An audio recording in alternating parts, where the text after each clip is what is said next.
Education update on Independent Television, the program that keeps you abreast with what is happening in the education sector. My name is Gabriel Zakari, and you're once again welcome to the program.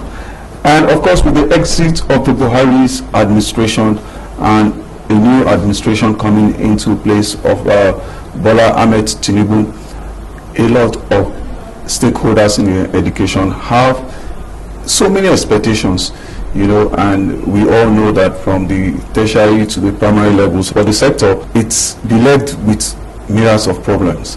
And today I have a guest with me that we shall look into some of the issues in tertiary education, particularly, just like the fuel subsidy, a particular sensitive issue in the tertiary institution that has to do with the industrial action by the Academic Staff Union of Universities and the ruling of Industrial Court on their matter of no pay, no work, and no work, no pay.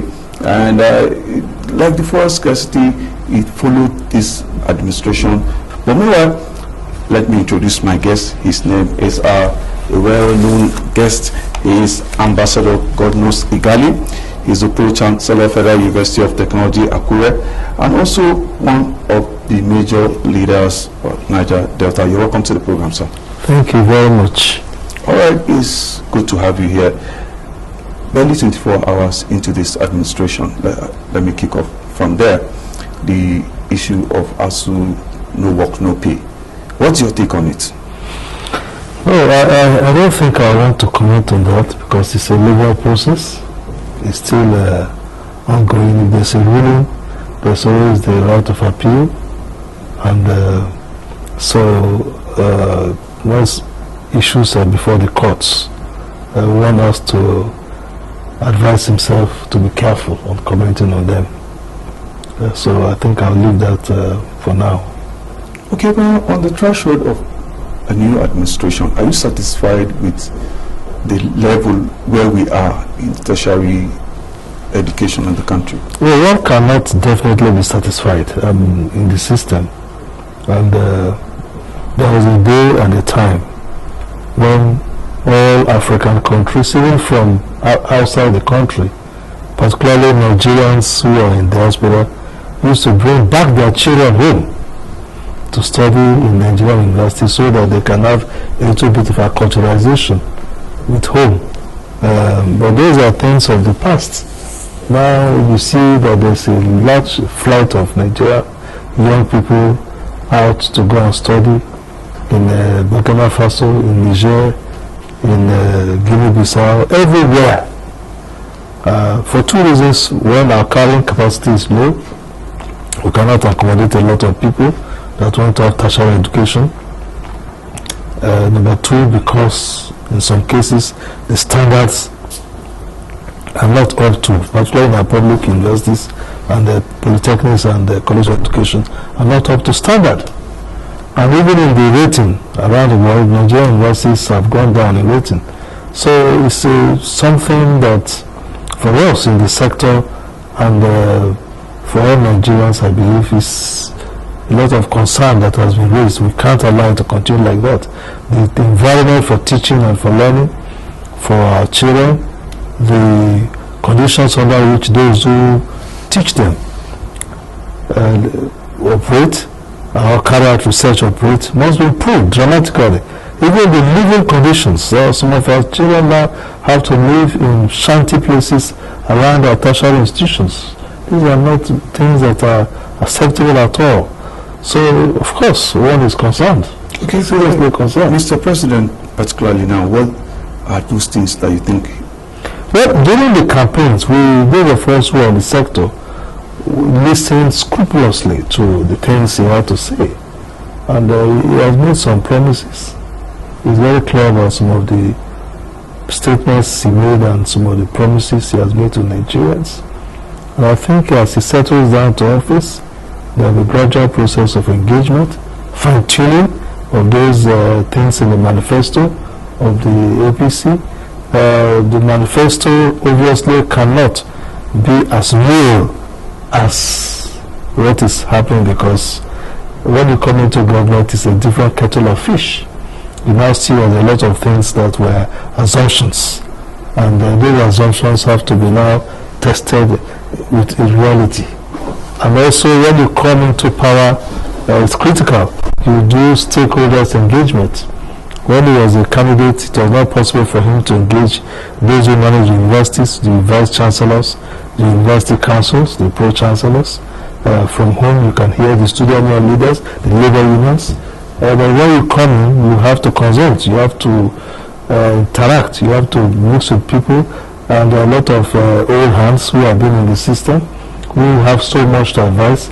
So he had spoken as a candidate who had utopian ideas. Like he said, if your program is 4 years, you spend only 4 years. That's what it should be.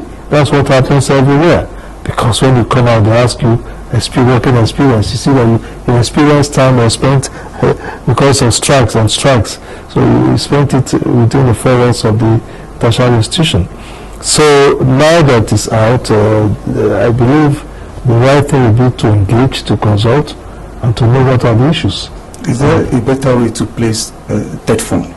You know, seeing that you talked about infrastructure, you know, in these institutions, how is TET fund rightly placed to execute? First and foremost, let me say TET fund right now is in very safe hands. The man there, Mr. Sonny Echono, is a thoroughbred technocrat. He had grown up within the system in the civil service, and he was the president of the Nigerian Ministry of Architects, which is the highest professional body training all architects in Nigeria, certifying them for their professional practice. So he's been in it, and he was permanent secretary in education. So it's in good hands. Is TET fund doing the right thing? I believe so. The university system is satisfied with TET fund. Technically, TET fund is being the institution that is funding the entire university system. You go campus by campus, you see almost every new project is TET fund on what we call needs assessment coming from the federal government. So I think that TET fund is doing well, but you know, every institution has room for improvement. And one good thing that the new executive secretary has introduced is stakeholders engagement. He meets with the vice chancellors from time to time to know how things are going on. So I think TET fund is doing well, only it may need some more funding.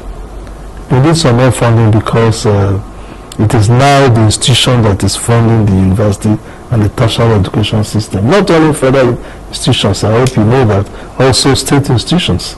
So it carries a very heavy weight, and if it has a little bit more funding that is direct, like what is very so-called drip irrigation, it goes straight to where the water is needed, where the funding is needed.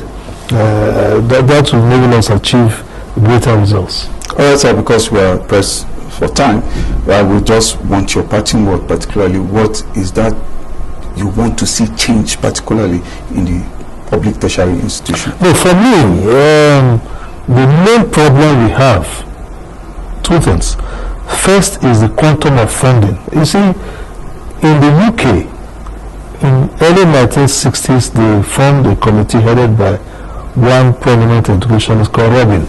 They came up with the Robin report on funding tertiary education. And what they said, the conclusion is that funding of tertiary education is an investment into the future. All these things we are doing, we're investing not only the life of these children, but the future of Nigeria. Are we going to be a country that will have a dominant space in the global scene? Will we be a country that will have the breakthrough to the research on cancer or to research on some other malaria? It will be from these our children, and this is into the future. So if you invest in your future, it means that it's the greatest priority for any country what you do with the brain, with the mind of the young people that are in our institutions and others that will come. When you and I went to school, I don't know, you are quite young, but when I went to school, we were aspiring, talk of private university, who wants to go to a private university? You want to go to a federal government university. That's what it was. But today, those who can afford don't even think of private universities at all. Even the rest of the spectrum going down. of the educational sector. So I think it's a conversation we must have, because in other countries, public institutions still have greater capacity. The Nigerian universities, federal universities, have the highest number of trained manpower. The majority of the professors are in federal universities. Professors are world class, but then the environment for them to work is not there. So funding is very important, but then we may not place everything on government. We have to also think out of the box. Think on how there can be alternative and how there can be sustainable funding of tertiary education. What can we do? So I think these are areas that we have to look into going forward. All right, we must thank you sincerely, Ambassador Godnose Ighali. He's the Pro-Chancellor of Federal University of Technology, Akure, and leader of the Niger Delta. Thank you very much for coming on the program. We shall take a short break now. When we come